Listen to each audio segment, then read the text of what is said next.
Kerala governor Arif Muhammad Khan Bihar governor പദവിയിലേക്ക് മാറും. രാജേന്ദ്ര വിശ്വനാഥ് ആർലെക്കർ ആണ് കേരള ഗവർണറായി എത്തുന്നത്. ഗോവയിൽ നിന്നുള്ള നേതാവാണ് രാജേന്ദ്ര വിശ്വനാഥ് ആർലേക്കർ. ഹിമാചൽ മുൻ ഗവർണറായും സേവനമനുഷ്ഠിച്ചിട്ടുണ്ട്. മുൻ ആഭ്യന്തര സെക്രട്ടറി അജയ് ഭല്ലയെ മണിപ്പൂർ ഗവർണറായും നിയമിച്ചു.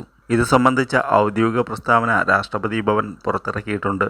മിസോറാം ഗവർണർ ഡോക്ടർ ഹരി ബാബു ഒഡീഷയുടെ ഗവർണറാകുമെന്നും ജനറൽ വി.കെ. സിംഗ് മിസോറാം ഗവർണറാകുമെന്നും രാഷ്ട്രപതി ഭവൻ അറിയിച്ചു.